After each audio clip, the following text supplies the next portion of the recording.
Okay. So, hello, good morning. Good morning, colleagues. Um, Thank you very much for making time to be with us this morning. First of all, let me apologize. We are a bit late. Technically, we were having some challenges. Certainly, we are not in ordinary times. Given that ordinarily we would have held this program, in a space where we could physically interact. But I do not need to remind you of what is hanging in the air that has brought us. So we are making use of this opportunity to share with you results of the Open Budget Survey 2019. As I speak, this is happening in 117 countries worldwide.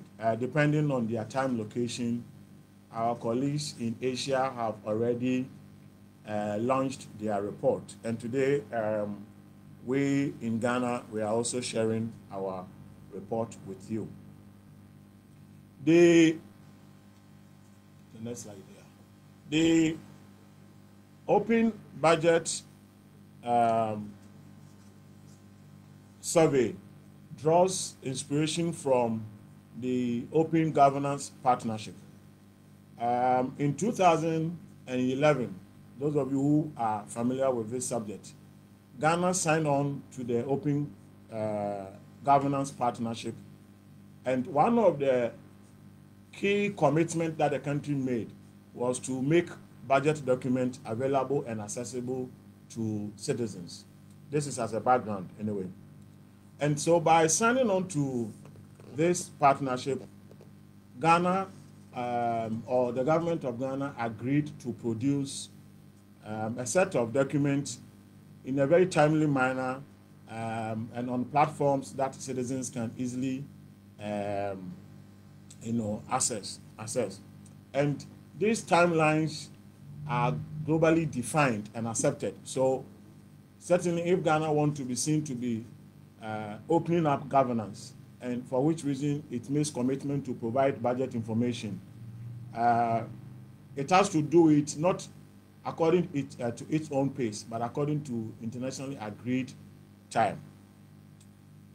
Today's launch marks the 7th in a series, and we started this in as far back as 2006, where we have been assessing the performance of Ghana on budget transparency.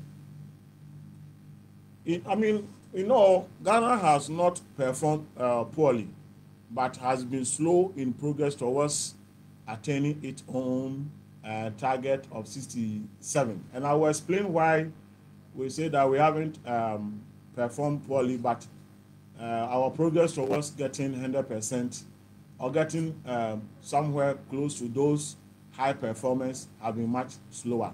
In some cases, we were stagnating. Very soon you will know what has happened. So the question is, what is OBS? Next slide. What is OBS? The Open Budget Survey, which the OBS basically means Open Budget Survey, and it is an initiative that tracks and assesses the government, or basically central government performance in key governance indicators of transparency, participation, and oversight. Like I said, the survey was undertaken in 117 countries. Next slide. In terms of methodology, the OBS uses internationally accepted criteria developed by multilateral organizations.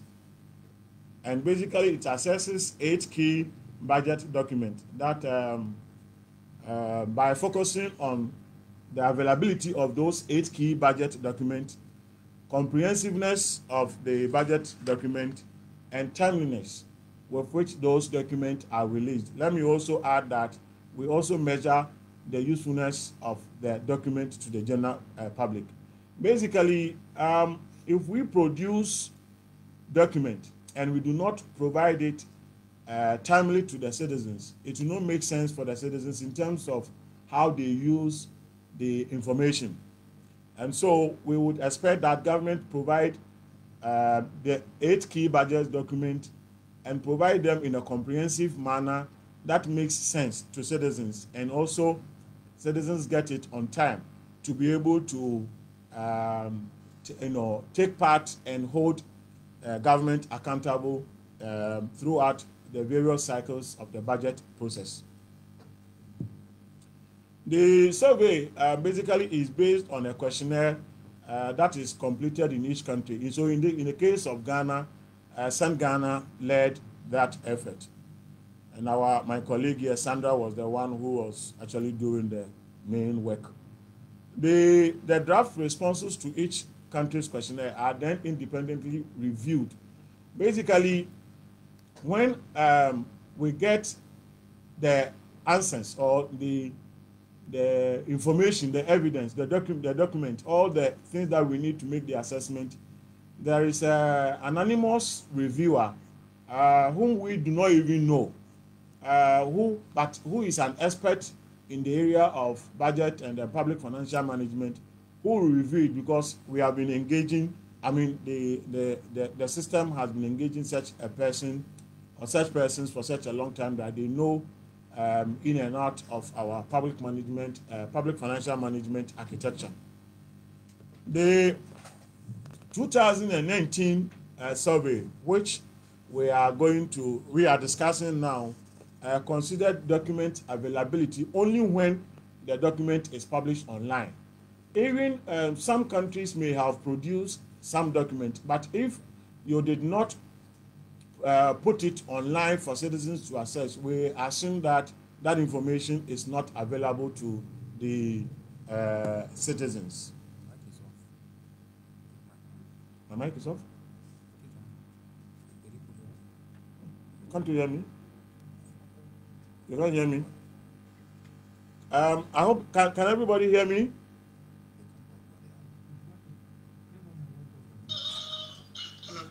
Yeah, you can hear me?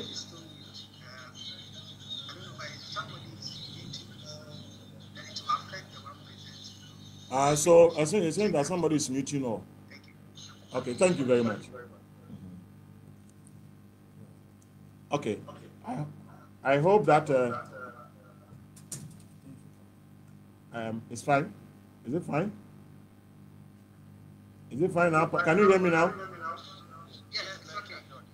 Okay. Say that again. I need to start again. Oh, I didn't know where I was. Oh, I'm so sorry. Okay. Oh, okay. I'm so sorry. I'm so sorry about that. I think I muted myself. Forgive me. Where I come from, technology is not that common. So please forgive me. Basically, I was giving an introductory background to the survey. I don't know if you heard that part. And then I talked briefly about the methodology. But I guess I will start all over again. So I was saying that in 2011, the government of Ghana signed on to the Open Governance Partnership. The Open Governance Partnership, can you hear me now? They can't hear me? Yes, we can hear you. Okay. So the by signing on to the Open Governance Partnership, Ghana committed to make key budget documents, basically 8 key budget documents available to citizens per an agreed timeline globally. So I was saying that Ghana could not release those information at its own pace, but it has to do so in conformity with the globally agreed timelines. And this is the 7th edition of the survey that we are conducting. And generally, Ghana has not performed poorly. No, Ghana has done quite well, except that our progress towards attaining our own target as a country, we set for ourselves a target of 67, and by 2020, and as a country, our own progress towards that has been quite slow, and in some instances, we have been stagnating and even retrogressing. So the question then is, what is the OBS?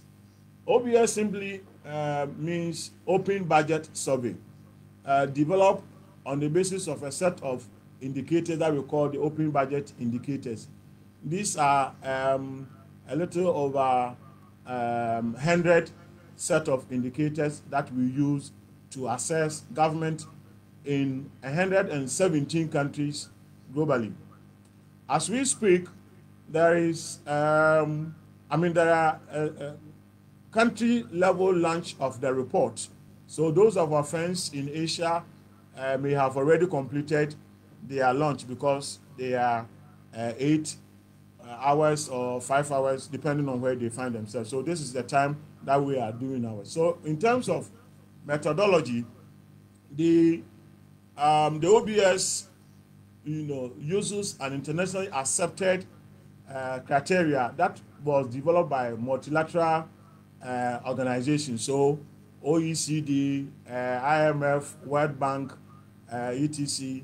have all been part in developing the criteria that we use to assess countries. And so basically, those criteria or indicators are used to assess 8 key budget documents using broad effectiveness, timeliness, and usefulness to the general public. In other words, if you produce those documents and you do not make it available to the country, to the citizens, there is a problem there. If you make it available to citizens, but the information is not comprehensive, there is a problem there. Even if the information is comprehensive, but it is not made available timely, there is a problem there. And depending on what you put there, that if the citizens do not find it useful, there is also another challenge there. And so for this study, only document published and activities or development that occurred up to December 31st, 2018 are the ones that were assessed.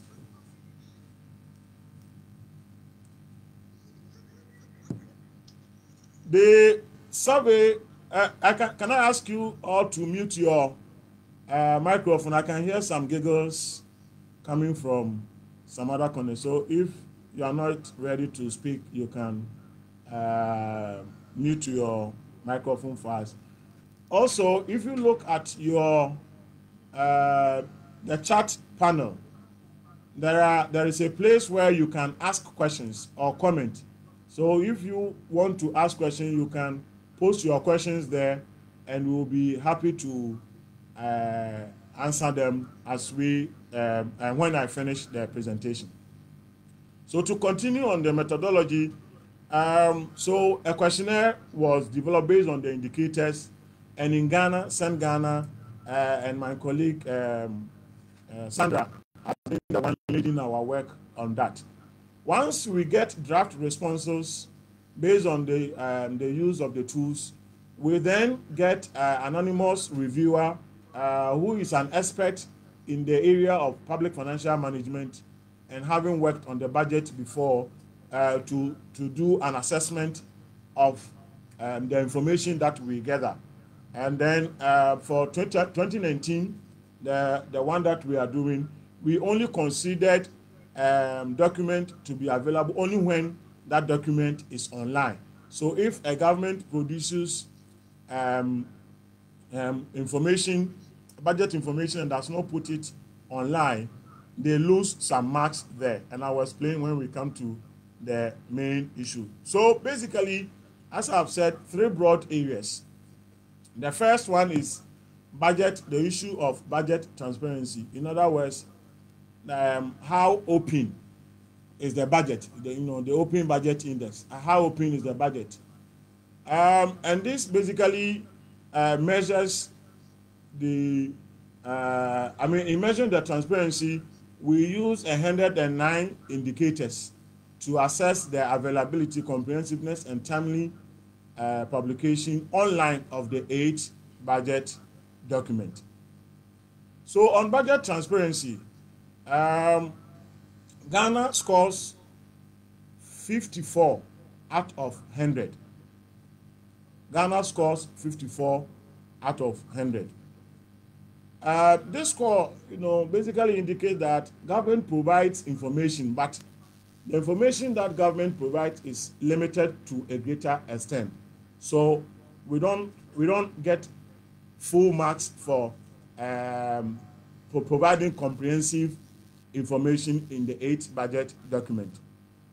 But what is interesting is that this actually represent the 54 score, represent a good performance if you compare it to the score in 2017, where we got 50 out of 100 for transparency. So in terms of transparency, we have gotten additional marks of 4 over 2017 performance. So Ghana has done well on budget transparency, and this puts Ghana 44 among the 115 countries.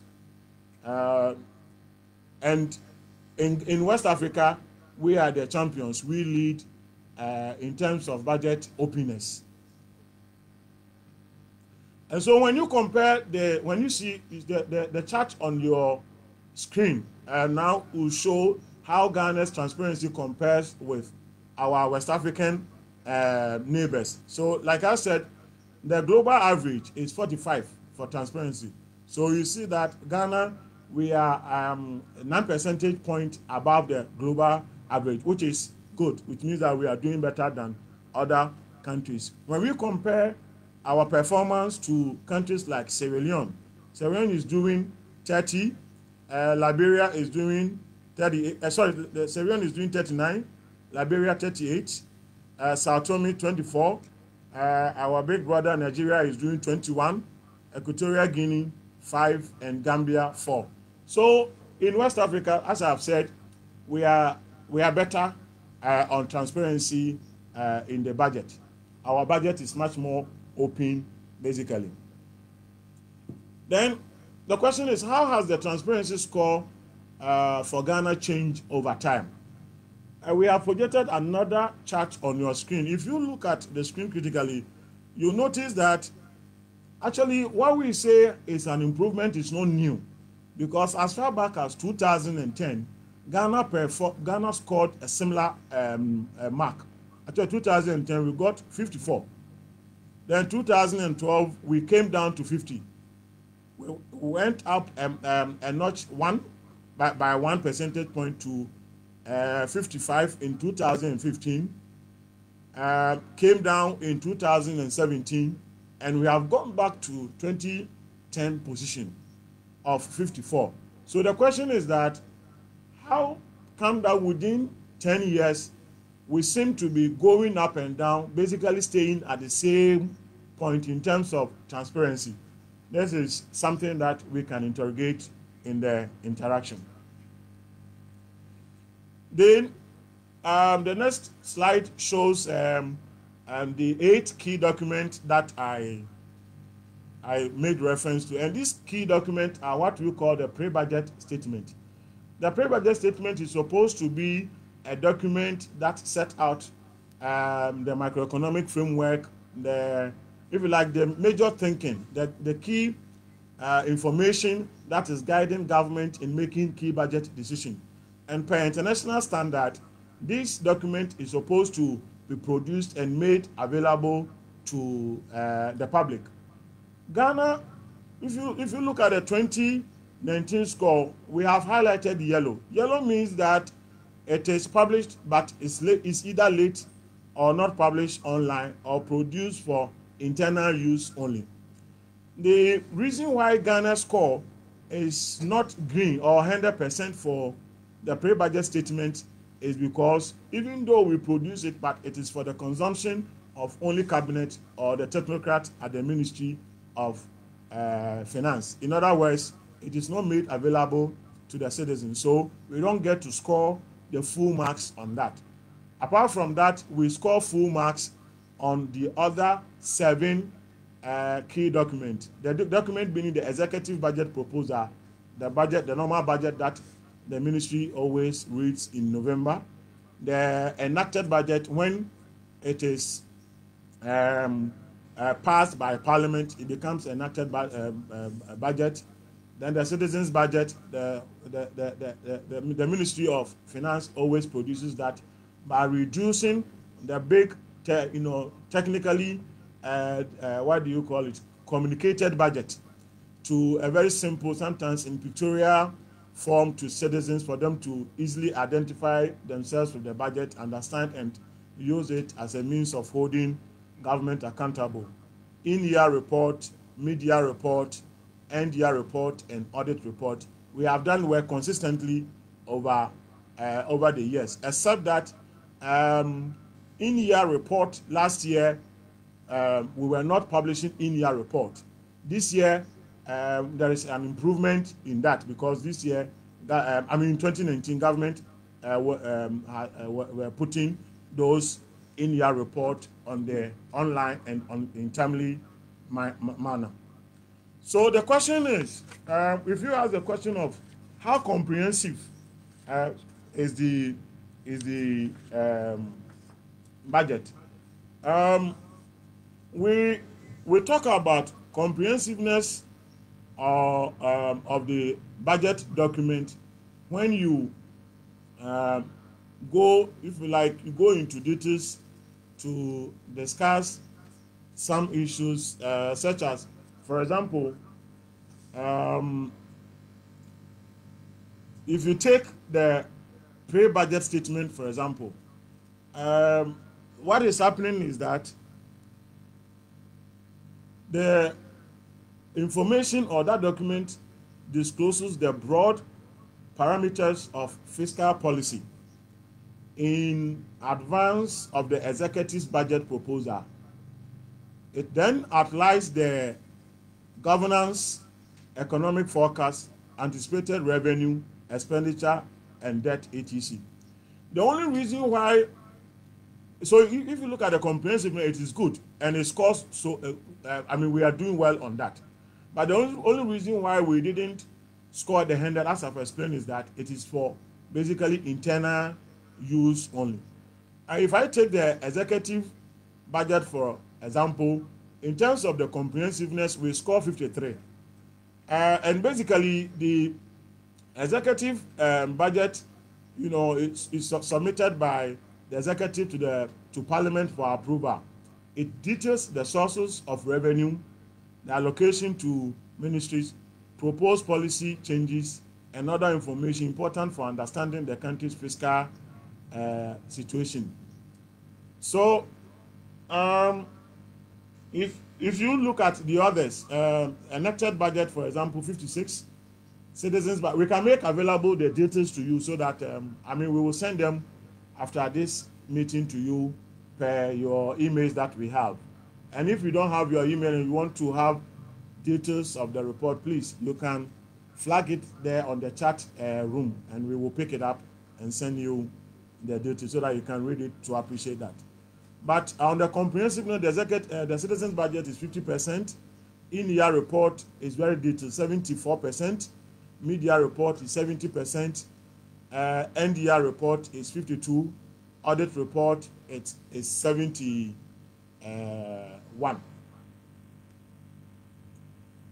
Now, so I have said that Ghana's transparency is 54, and what I want to say is that over the years, we have shown ourselves to be limited in terms of the information that we provide, and so we have failed in attaining our own target of 67, as I said. Now, if you look at the global picture, then Ghana is not performing that bad. Like I said, we placed 44 on issue of transparency.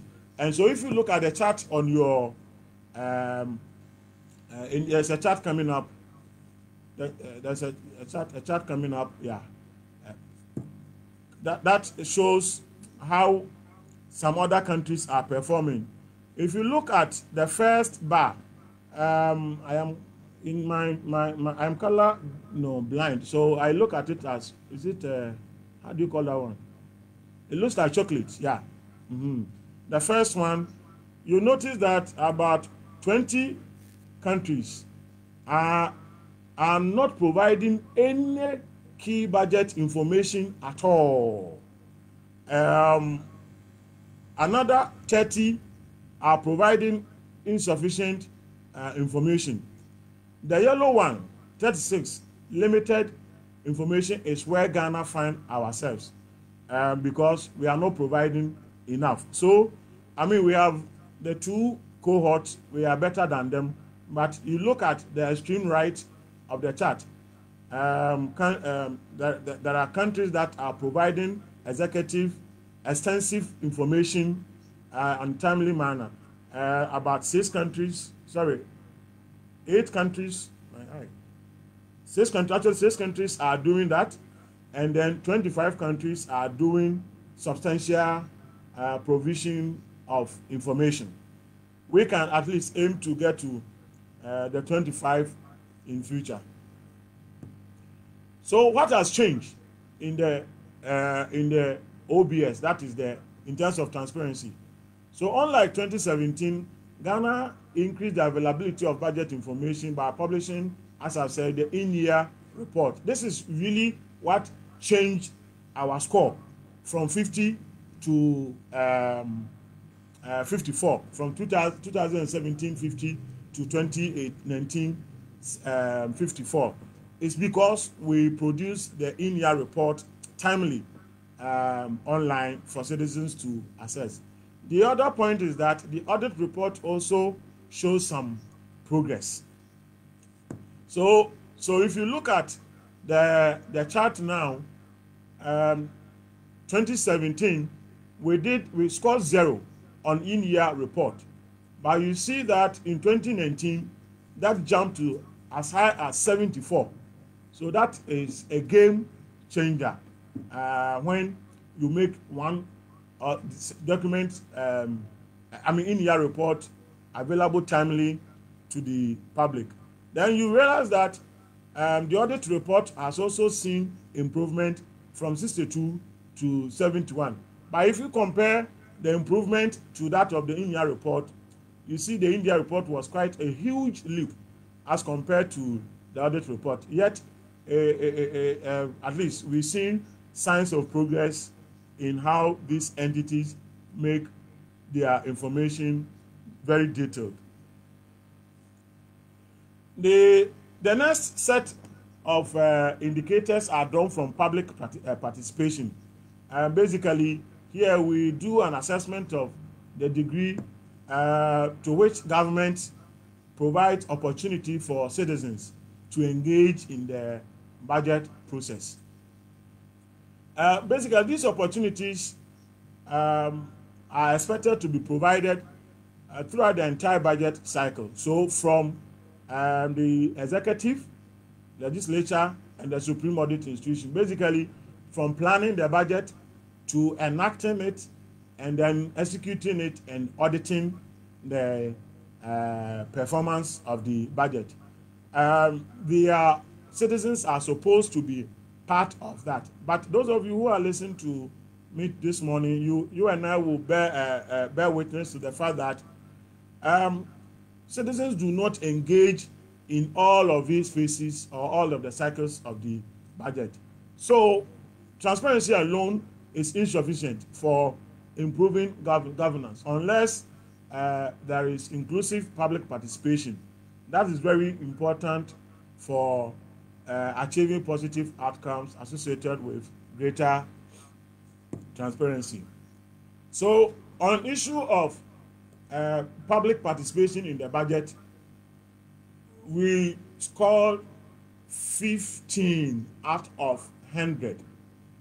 What is worrying is that this represents a reduction from 17 in 2017. Actually, in 2009, we did well by scoring 29. So, question is, how come that on public participation as a country, we have moved from 29 in 2015 to 17 in 2017 to 15 in 2019. It has a lot of implication for determining the extent to which citizens engage in the budget process. So when here we try to compare ourselves with our neighbors. Although we are 1 percentage point above the global average, we are not doing well on the sub-region. So, for example, in Sierra Leone, they score 31% out of 100 for providing opportunities for public participation in the budget. Nigeria beat us here by scoring 22, and we managed with 15. Of course, we beat Gambia and Liberia, as well as Equatorial Guinea. But this, if you look at their score and our score, we are all underperforming. So we have no reason to jubilate of our ability to meet countries like Gambia, Liberia, and Equatorial Guinea, as well as Sao Tome. So public participation is something that we are not doing so well. Then we interrogate the extent of opportunities for public participation in the budget. When you take the budget formulation phase, that is when the budget planning phase is going on, that is where you see the Ministry of Finance inviting public to make input, to send memoranda, and so on and so forth. Sometimes they even hold public consultation to take input from citizens. And so you notice that we score 47 out of 100 per the executive. So the executive at least has done much better than the other agencies, like Parliament scores 0 out of 100. In terms of the implementation, here the executive finds itself scoring 0 again, like Parliament. In terms of audit, the Supreme Audit Institution, that is the audit service, scores 0 because in the planning phase of the budget, they don't make opportunities available for citizens to participate. So it is only on the issue of budget formulation that the executive scores well. But the executive again scores 0 on implementation. So when actually they are sending the monies to the agencies, to the district assemblies, and so on and so forth, they don't make any attempt to involve the public in it. And there are, we can later share with you good examples of how some countries are innovatively promoting public participation. The information I will send to you will provide those details. Then that takes us to the issue of budget oversight. So basically, here we were examining the role that the Parliament and then the Supreme Audit Institutions, in this case, the Audit Service, and normally we would expect an independent fiscal institution. What is happening is that Ghana, we do not yet have an independent fiscal institution to play an oversight role.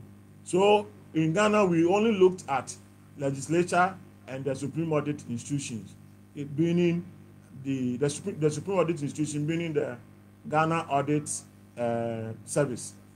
So you realize that the two of them provided limited oversight during the process with a composite score of 50 out of 100. Now, when you go to the next slide, that is coming up, we look at the breakdown. So the legislative scores 40 out of 100 in terms of the oversight. So Parliament, the committee, Public Account Committee will sit down, they will do their hearing, they will go to their regions and districts and so on and so forth. So to some degree, they do that. Sometimes they call ministries to explain certain things. They do that. But it is not enough because they don't even score 50. What showed us to 50 compositively is the score that was attained by audit service. They provide adequate oversight. 61% out of 100. So we describe 61 as adequate, 44 as limited. So basically, the audit service is doing well in this regard. Then we look at the extent of audit and legislative oversight. So although the Parliament and the Ghana Audit Service, or what normally people would say the Auditor General, we've seen that in the slide that just went by. We saw that there's been a rise in the score of oversight on budget process. That of the audit institution saw quite an important leap, 40%. From 40% to 60% between 2017. That is quite remarkable. But legislative score just from 38 to 40%. So it's not as huge as we saw in the case of the audit service that saw an increase of 21 percentage points as compared to 6 percentage points in the case of Parliament. Now, one would be asking, so what are the barriers that is hindering the Parliament oversight? The first point that we note is that the a pre-budget debate by the legislative takes place late.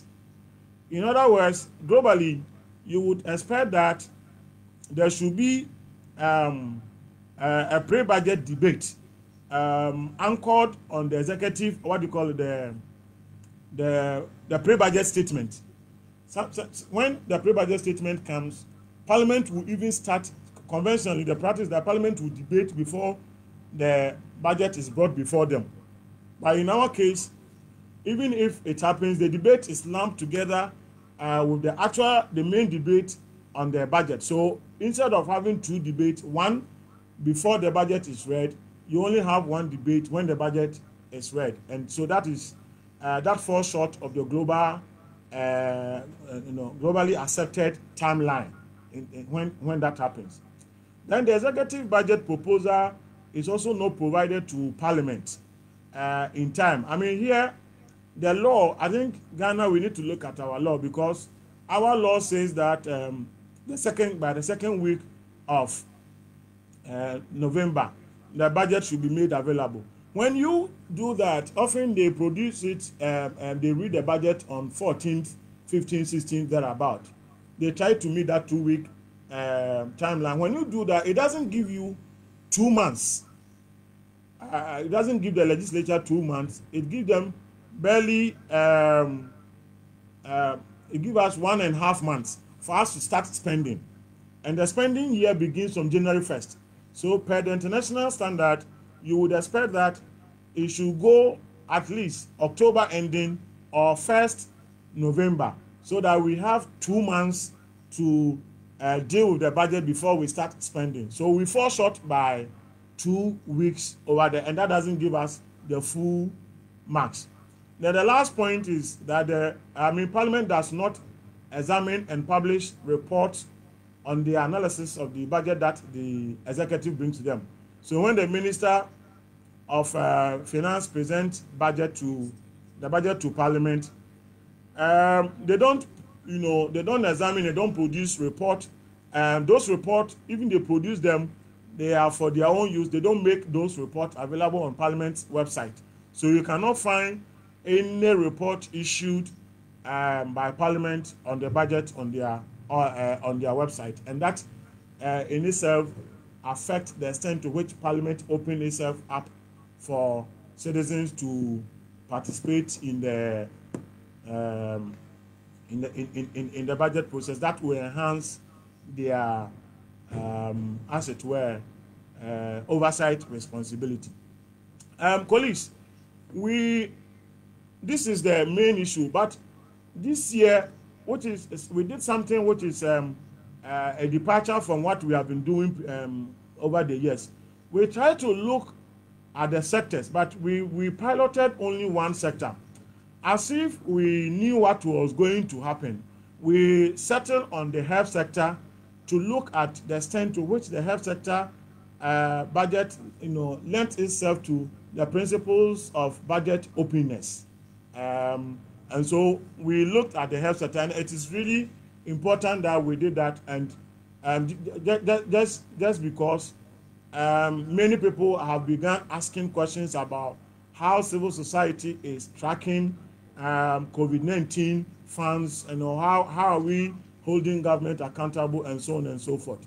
So if you compare the sector budget, that's the health sector budget openness or transparency to the national budget, you find that the sector budget falls short by 4%, 4% because we score 50 on the sector budget, whilst the national budget scores 54. So the national budget is much more open than the sector budget.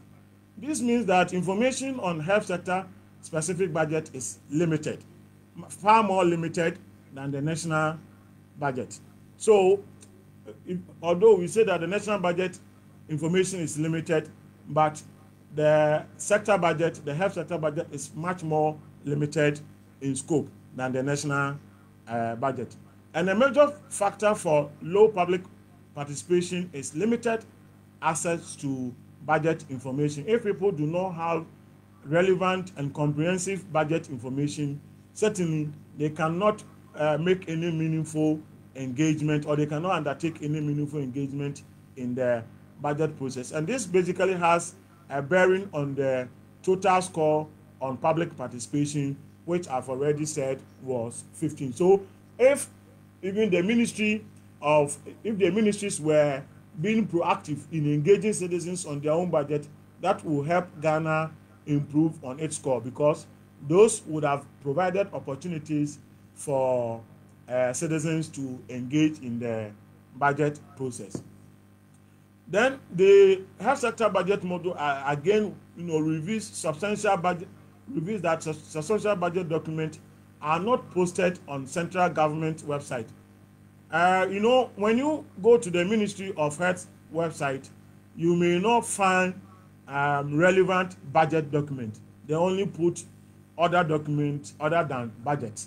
So that is in itself is an indictment on the ministry. Why is it that they don't put those budget information there, but they will put other information, policies, programs, and report without the budget information? That is a big indictment on us. Basically, these avenues are frequently visited by, those of you and us who are in this sector. And so when you go there, you don't find any detailed budget that the ministry is working with that limit the extent to which we demand accountability from them. And it is very important for us to note that allocations for programs with objectives are provided, which helps citizens to understand. So basically, what people call program budget, it's quite broad. It doesn't provide the breakdown, but at least some effort is made to provide the program budget. So we need to go beyond providing the program budget to providing a detailed sector-wide budget that actually captures funds that are allocated to health-related institutions at the regional and national level so that citizens basically can hold them accountable. So we try to delve into the health sector to unearth some of the challenges that culminate into Ghana scoring low on public participation, relevant information. The comprehensiveness of information that is shared. So, having said this, I will now go into some recommendations that we are making. First recommendation is, the first set of recommendations are related to improving budget transparency. And here, if you notice, the chart that I projected had highlighted our score on pre-budget statement as yellow. So we don't publish it. So what we are saying is that even though the law, the Public Financial Management Law, does not oblige government to publish it, but as a good practice, it will be very useful for government to begin to publish the the pre-budget statement. That will really improve the extent to which government is being open to the citizens on the budget. The second recommendation is a call for an increase in the information provided in the executive budget proposal, including financial and macroeconomic information. So we are saying that we can have a comprehensive executive budget proposal or the budget that is read in Parliament if we provide financial and macroeconomic data. That will really make it much more comprehensive. The reason why we didn't score 100 is because we are not providing this set of information. We are also saying that government should provide information on debt and how we are performing on our debt servicing in the in-year report. So when those quarterly reports are released, we expect to see government publishing how we are servicing our debts in terms of performance, whether we are doing well or not. Government should provide that information because it's very useful that we know that we know how much we have paid per each quarter in terms of debt servicing. That kind of information, we are not providing that. And we are saying that the citizens' budget doesn't have all the information that citizens may need. So we want government to improve on its comprehensiveness. Our next set of recommendations are related to public participation. This is where we didn't do well at all. This is where I said that we have plummeted from 29 in 2015, 17, 2017, and now we are doing 15. So if there is any critical area of our budget process that needs attention, it is in the area of public participation. And to the executive, we are encouraging the executive to explore options of providing a platform for the public to engage in the budget process before or on the day of submission of mid-year review to the legislature. So what is happening is that the Ministry of Finance engages citizens when they are preparing the budget, the main one. But when they are preparing what we have come to call the supplementary budget, basically those are the ones that we call in-year review. Is the one that we call in-year review. When it is preparing that one, we think that it must equally engage the citizens, just as they engage the citizens on the preparation of the main budget. Because when you have reviewed your budget and you are submitting a new one to Parliament, citizens must have an input in one way or the other. And so we think that the ministry can do well in looking at this recommendation.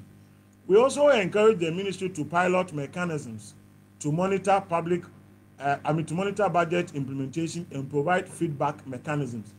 See, what is happening is that the Ministry of Finance does allocation without having the benefit of how the previous year's budget has been implemented. In other words, if for example, Ministry of Health has been was allocated a certain amount of money in 2019, you would have expected the Ministry of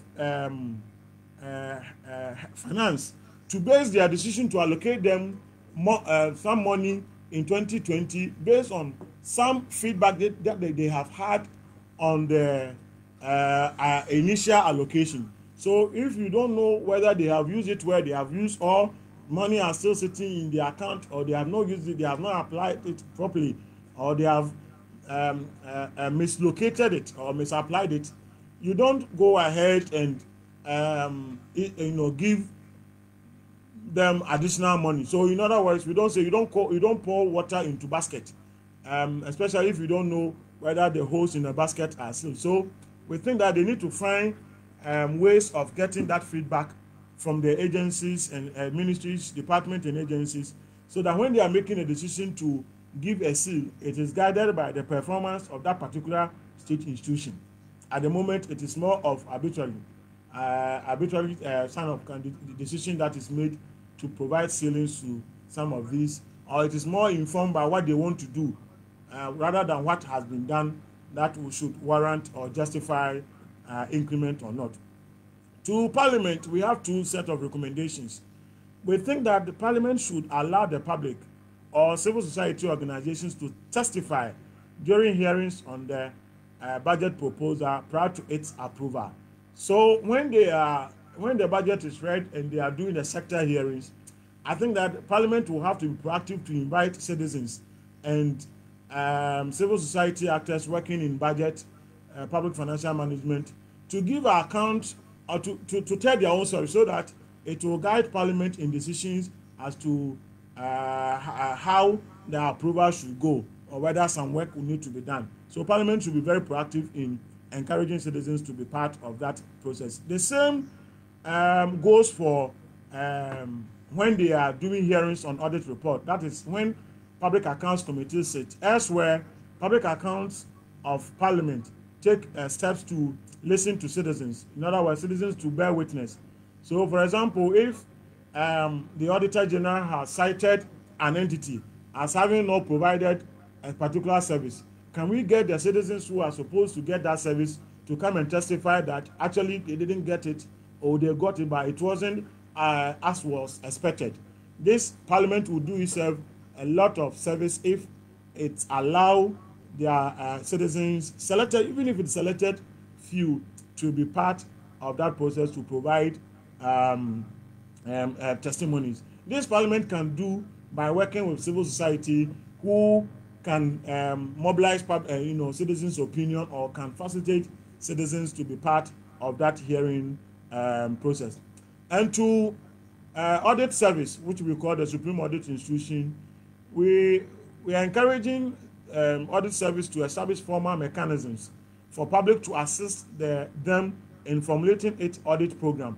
So, for example, even though the audits, if you write to them and alert them to audit a particular institution, they may listen to you. We are saying that that practice has to be formalized or institutionalized, such that, like the Ministry of Finance does, the audit service, for example, can invite memoranda from the public and ask them, what area do you want us to, for example, audit?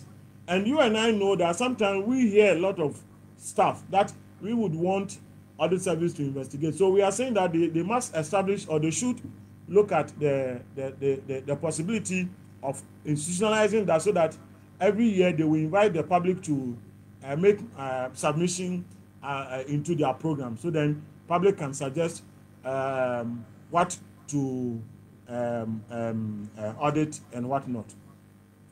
On the issue of budget oversight, that's the last set of recommendations. On the issue of budget oversight, to Parliament, we think that the executive budget proposal should be submitted to them at least 2 months, and I think I've already talked about this. At the moment, we are doing 1.5 months. So actually, this is doable if Parliament insists and the executive also act proactively. It is very doable for us to submit it 2 months before we start spending. Then the parliamentary committee must examine and publish their analysis on the executive budget and in-year budget implementation online. So when they look at the budget, when they debate, when they go to the workshop to scrutinize the budget, we are saying that they must publish those reports online. We assume that they publish those reports, but so long as they are not made available online, we don't get to score, because we assume that citizens then don't have access to that set of information. And to Parliament, we are saying that findings of the audit report by PAC should be published online. When PAC sits and review audit report, we are saying that their findings must also be published online. It should not be kept. When they lay it before Parliament, they don't publish. They lay it on the floor of Parliament. They don't publish it, and so citizens cannot easily access that information. And we think that they will do well in publishing those. And they have a website, so it doesn't take much effort. The reports are there. It doesn't take much effort to upload those on the website.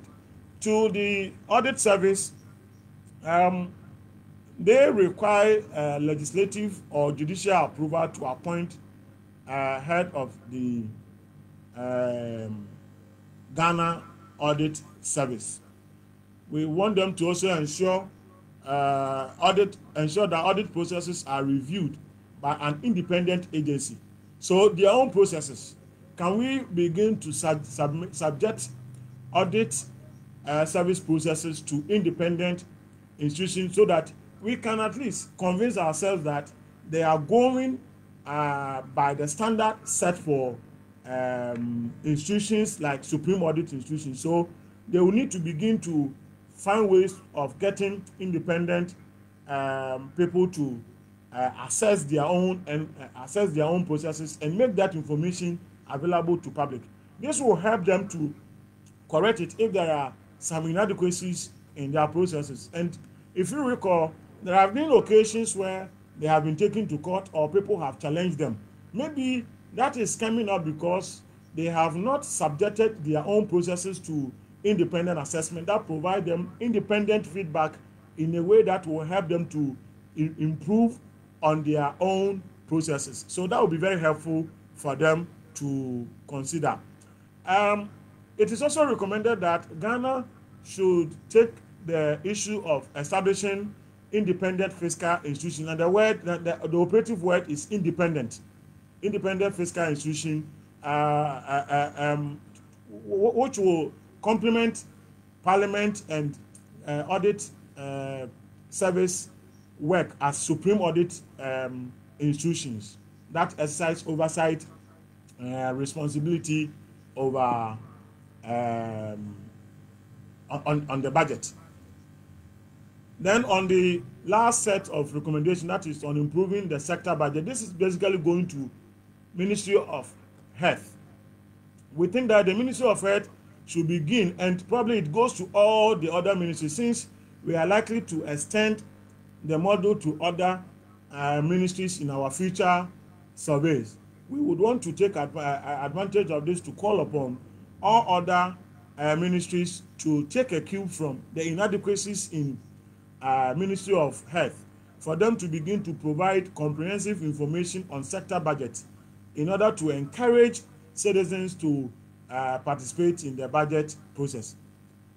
The second one is that the in-year report must provide information on both total allocations and total amount spent for better analysis by the public. We don't just want figures lumped together so that we can't make meaning of it. So the usefulness of the information is very important.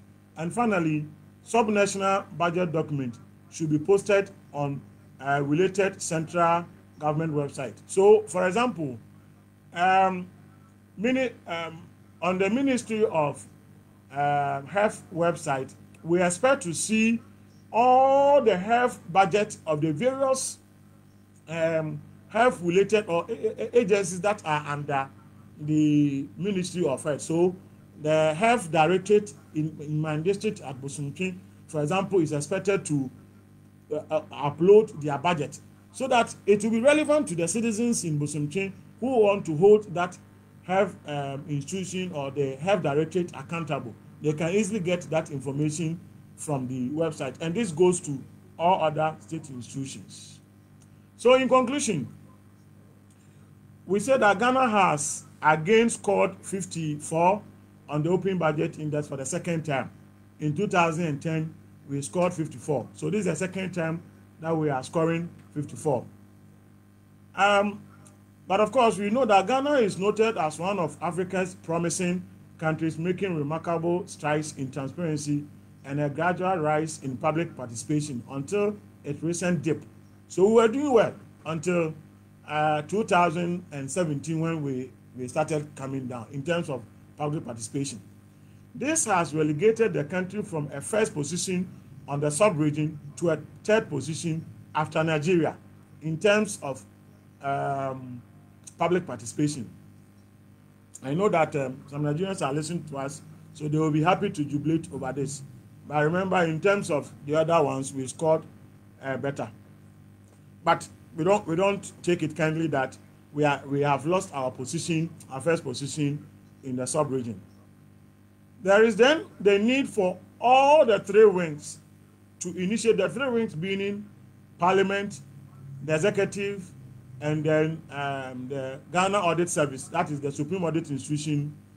These three wings to initiate mechanisms to engage public. And it will be very good for them to begin to talk among themselves. What is happening is that the three wings do not really coordinate their effort to promoting public participation in the budget. Everybody is doing their own thing. And that's why you see that the executive is doing so well, because when it comes to, if you like, the performance, it's the executive that actually takes the whole credit or discredit, if you may call it that way. So they have been quite proactive in promoting public participation, except that the other two have not been that proactive. But it will require some kind of coordination among themselves to learn from each other, take lessons from outside the country, and see how they can improve on their performance. So therefore, government must initiate participatory mechanisms that could be sustained. Example, participatory budgeting done by all wings as done in Brazil. Brazil is a very good example for participatory budgeting, and we will call upon government to begin to explore the Brazilian example or model and to find better ways of promoting budget transparency, participation, and oversight.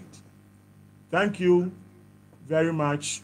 This is where we draw the curtain on the presentation, and we say that the report is officially made available to citizens.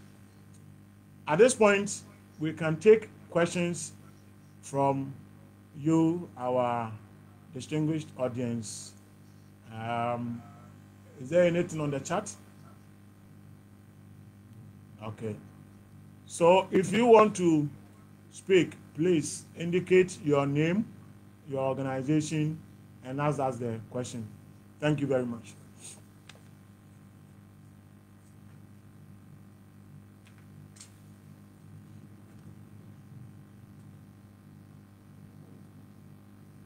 Have you muted everybody? You have to unmute.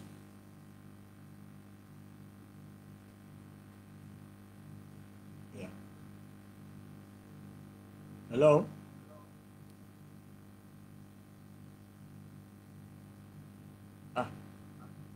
That's a sound not coming. All this are. Okay.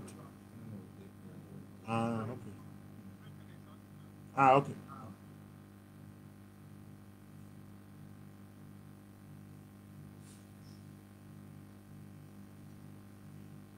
Do you have any question? Okay.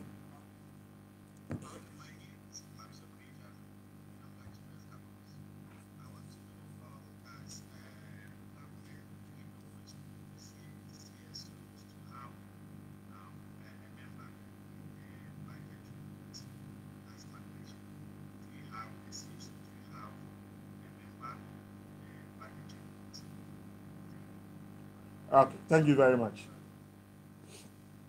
Any other question?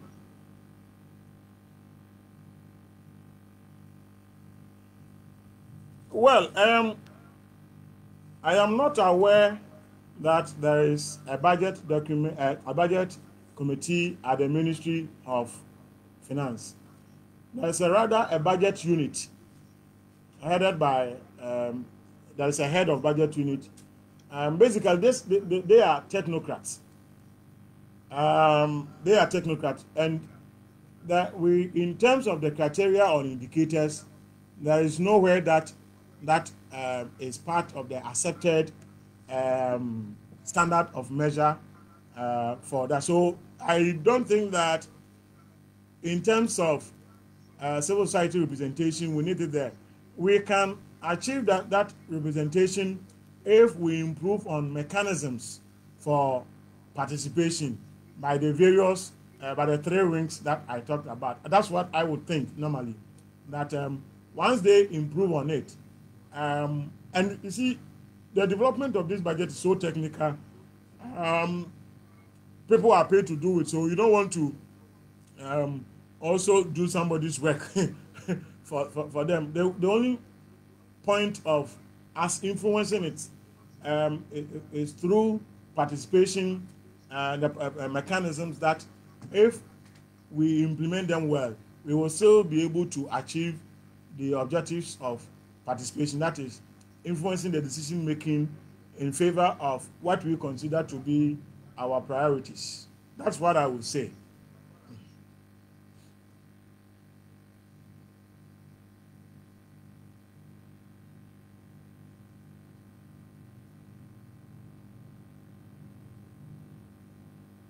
Yeah, hello? Okay. So we assume that there is no further question. There's a question? Okay, please go ahead.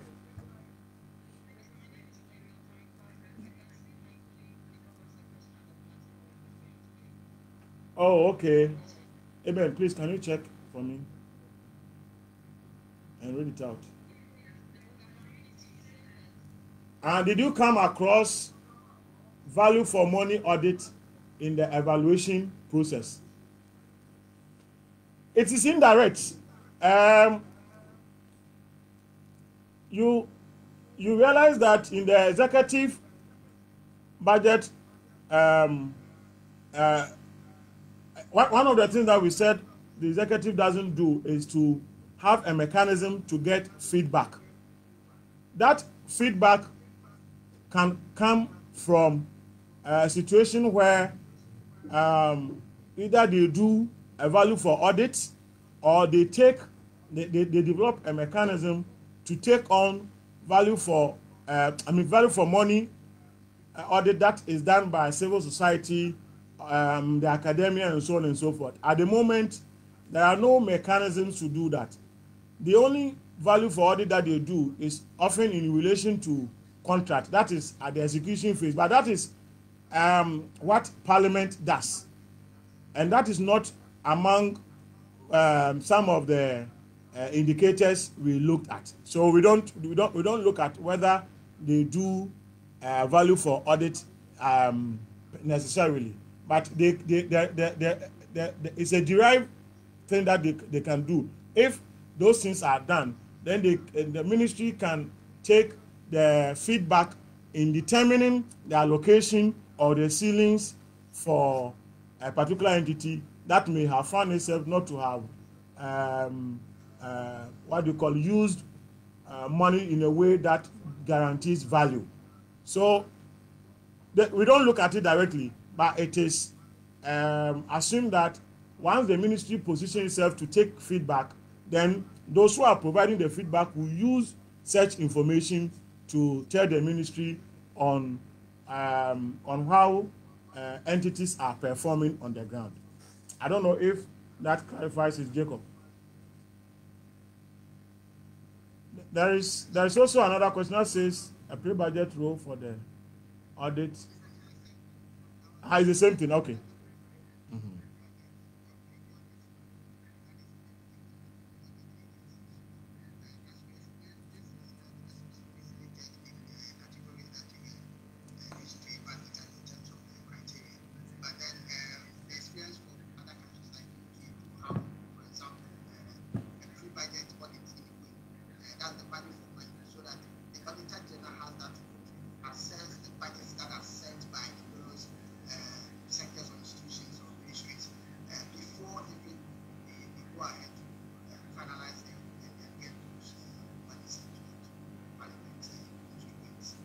Yeah. So I was thinking maybe in our case, maybe we might say committees of parliament that prepare budgets that come in, maybe doing some audit for value for money audit, but then we don't get to see the outcome of those work done by these committees, and it would be good to maybe also advocate for such so that we get to see where ministries have their budget change based on reasons that committees of such and such maybe give.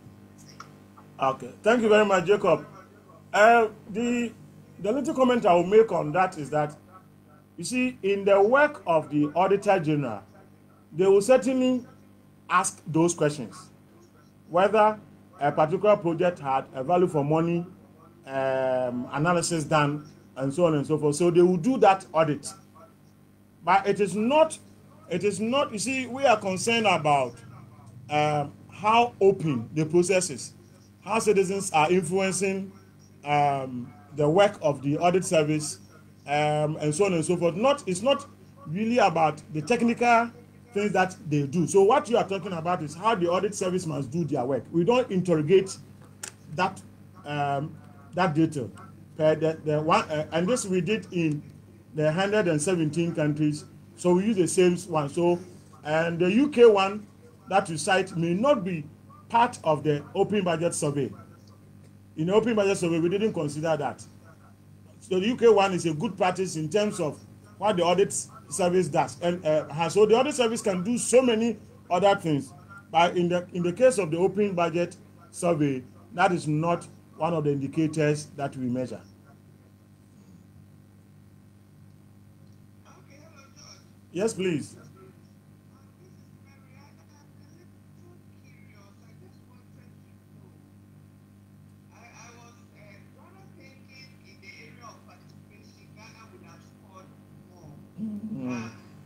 Forgive my ignorance, but I'm curious on the role of the citizen budget and also the participation budget processes that are annually compiled.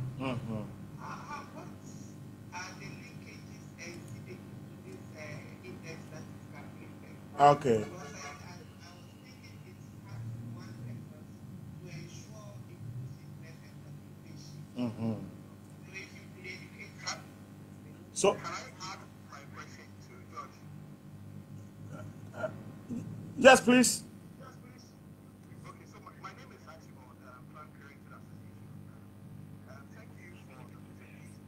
I was thinking, since you raised the issue that CSOs are not visible when it comes to the drafting of the supplementary budget, what can we do to ensure that we have a project there? And then secondly, also for the institutions that, the state institutions that did not help us in terms of the rating, in terms of their involvement in the process, what can we do to engage them to ensure that they improve their work? And then the last comment or question is that going forward, how do we ensure that next year, if we are supposed to conduct the survey, we can get very good ratings? Okay. Okay. Actually, well, thank you. Thank you very much. So, Mary, if you look at the issue of the citizens' budget, it helps us to score better in terms of information availability. So it contributed to our score from 50 to 54. But when we come to participation, that is not assessed under participation. So, see, the participation mechanisms are basically the opportunities that government provide for citizens to, if you like, influence the budget. But you see, the purpose of the audit, the citizens one, is to provide information to citizens. I agree that once citizens have that information, it will enhance their participation. So you recall that I said that there is a thin line between, there is a lot of complementarity between participation and openness or transparency. If you provide enough information, but you don't provide a mechanism for citizens to use that information, it doesn't happen. So we scored well, but even on the citizens one, there is a problem there. There is a problem there because we didn't score enough marks because it is not comprehensive enough. That is one. The issue about the participation again is that, you see, if you, all the examples that you are citing are initiatives by the executive. So you see that the executive is doing well. But then what brings the executive down is the bad performance of the legislature and the Supreme Audit Institution. And so whilst the executive scores 47 out of 100, the legislature and the what do you call it? The Supreme Audit Institution scores 0. Even on implementation, the executive scores 0 because they don't make any effort to involve their citizens in the implementation. Everything that citizens will do, I mean, you, GI, the ASEP, the SEN, the Imani, we do on the budget, we do it like on the sideline. And we cannot capture it as an action by the government. We can only capture it as action by civil society. And unfortunately, we are not assessing civil society. We are only assessing government. And that assessment is based on the actions of government. And that's why you may have noticed that even though some civil society organizations may have been proactive in promoting citizens, supporting or facilitating citizens to engage in the budget process, that action is not coming from government. So we cannot rate government as having implemented mechanisms to promote participation. The Archibald, on the issue of supplementary budget, one thing that is happening is that aid preparation is not made known as the main budget preparation is made known. So one of the things, and if you look at the recommendations, one of the things that we are saying is that government will have to begin to advertise the preparation of the supplementary budget. Of course, it cannot do a comprehensive consultation, but at least, even if it holds a one-day meeting with their citizens, for the citizens to even give feedback on the implementation of the budget in the previous month and the expectation, the content, how the things have changed, and so on and so forth, that will be deemed to be enough opportunity having been provided by the government to citizens for them to influence the supplementary budget. What we as civil society, we have not done well, and I have had a lot of fight with my colleagues at SEND, is that when the supplemented budget is brought, we don't take it up and analyze and then issue our usual statement. And so this is a challenge to all of us as civil society to begin to let government know that we follow the supplementary budget as much as we follow the main executive budget. We haven't demonstrated enough interest in utilizing the supplementary budget for our advocacy. And I think that we can do well by looking at these options. So it goes both ways. Government will have to be proactive, and we also have to be proactive to demand that. And on the poor performance, what the institutions that if you notice, we cannot say that all of them perform abysmally. If you look at openness or transparency and oversight, there are some reasonable improvement. It is on public participation that we have poor performance. We are going to engage Parliament, and we have been engaging them all the time. So I am not surprised that they did well in some aspects. We are always engaging Ministry of Finance, and we will also engage the Audit Service to discuss some of these things in details. We will share with them examples of best practices in some other countries. Of course, the options will be open to them to choose which of the best practices they want to adopt and adapt, or if they would innovate on their own. What really we need is that at the end of the day, mechanisms for public participation are improved. Mechanisms for providing information are improved so that information is provided in a timely manner and is also very comprehensive.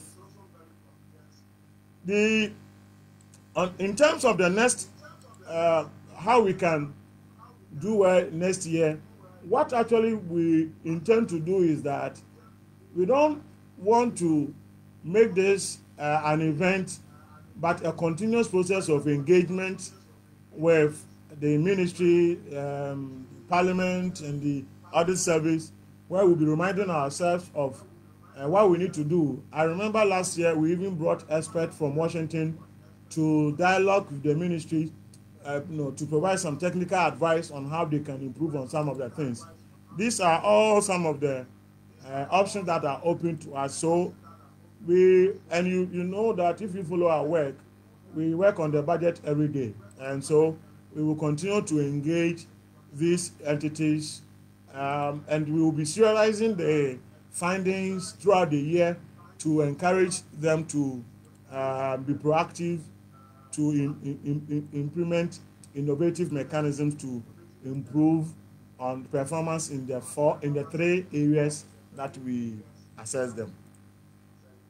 I'm not so sure if I have addressed all the questions.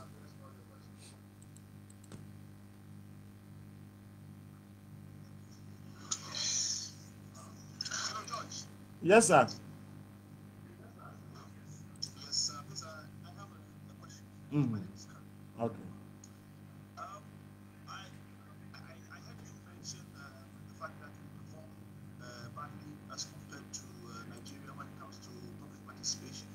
But I have the privilege to access the full report. Mm-hmm. And I also realize a country like Sierra Leone perform far better. I think they are one of the best performing when it comes to public participation within the Sahel region. They are the first, 31st. I mentioned that. Mm-hmm.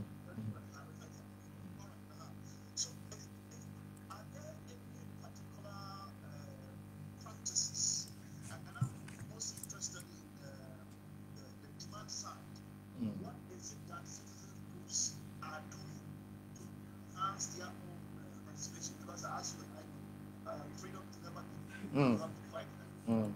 Some of the spaces that are even currently available were not given by government per se. It was through the strong advocacy of organizations like yours, Transparency, and the rest to get these spaces open up.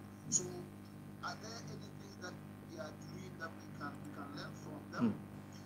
Then, on the side of the oversight bodies, particularly with the audit service, I know in some countries, one of the reasons why they are performing also far better is the fact that they have this practice of social audit, where the auditor or the audit institution collaborates with citizen groups to undertake audits of certain services. And all that are captured as part of their audit, even when they publish their report, they capture those. Yeah. And it enhances, I know how South Africa, I think Philippines.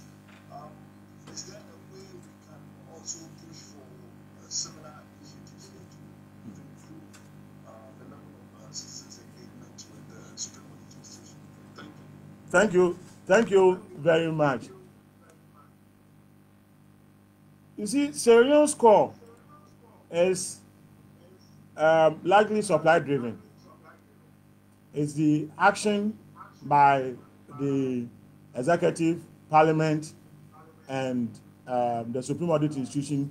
Sierra Leone has a very good audit service, akin to, well, they are not at the level of our audit service here, but at least they have been proactive.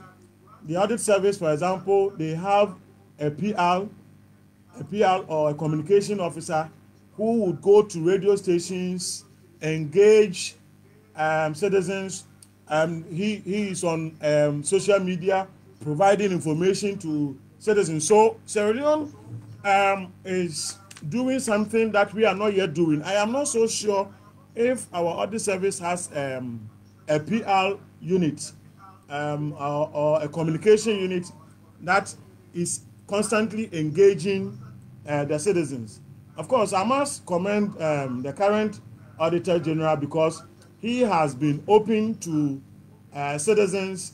You know, Linda, GACC, we have been working with them where they have been accounting to us on what they are doing. Unfortunately, those things um, um, were not, will be factored into next year's what do you call it, next year's assessment. So we will see a reflection on that. Hopefully we will perform far better on the audit institution. So the fact that uh, I mean we are not doing that badly if you consider what is happening now, but we didn't take that into account because, mind you, I said we took data up to 31st December. Though the data were taken in 2019, we go and check on what day they put that data on their website. So if the data was not put there on before 31st December 2018, we will not capture it as such. It will be captured in the subsequent one. So we will see those improvement in ours there. But Sierra Leone is doing something new in terms of reaching out to the citizens through their PR or communication unit. Maybe we can take a cue from that. The issue of participatory budgeting, you and I have already had discussion with the audit service. One thing that we need to be proud of is that we have a leadership now at the audit service that is very open to taking suggestions and to be ready to be innovative. And if I can brief colleagues, one of the takeaways from that meeting was that once they see good examples, which are already working on, we are working on some good examples to send to them, and they see how it fits into their agenda, they are prepared to work with civil society to undertake participatory performance audit and social audit and so on and so forth. That requires a reasonable degree of collaboration between them and us. But they also need, there's one thing that we need to clear. There are some civil society organizations that are political think tanks. We need to be careful, or the Auditor General will need to be careful which civil society they can work with on this, so that a political party does not ride on the back of such a civil society group to, you know, paint a government. Black. Black is not a good thing because our color. Black is a good color, so I wouldn't say that. To project the government in a bad light. To project a government in a bad light. So they are very cautious about that. But I think that with continuous engagement, we will come to some conclusion. And I think already we are piloting some initiative that will make the civil society and government, and the audit service work together. And we hope that lessons from such pilot project would help us to, will help clear all doubt and set a very good principles for collaboration. But certainly, we are aware that there's that commitment from the audit service to work with civil society on performance audit and participatory what do you call it, audit as well.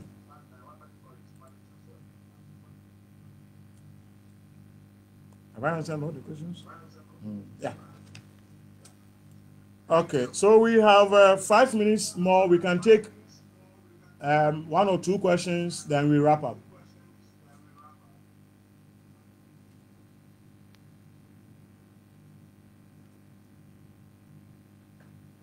Okay. Yes, please. Sorry, just I joined you, but just a quick clarification. My name is Albert. On the compositions of the different elements. Are these weighted or just stuff like a flat score for each of them? I'm talking about the triple, the transparency, the oversight, and the other component. Yes, the simple answer is yes. They are weighted. You know, we use 109 in the indicators. And these are weighted. Yeah, they are weighted. Mm. Okay, thanks. Mm. Okay. So we want to thank you very much. Those of you who left, some of you we know your emails already. So we will share the summary report with you. We will direct you to the main report so that you can download that. It's too heavy. We can't send that one. And we also share this presentation with you before the end of the day. So I want to thank you very much, and we hope that we will continue the engagement going forward. This afternoon, we will have the civil society platform. We'll have a conversation on Ghana Beyond Aid and within the COVID-19 contest at 2 o'clock. We have speakers, Tijani, the country director from Oxfam, Nana Santiwa Afajanu, the executive director of WAXI, Ogona, the former coordinator, and then Teko, the program manager from Star Ghana, as the main speakers. Please do well to join us at 2 o'clock. It promises to be an interesting conversation. Thank you very much, and have a great day.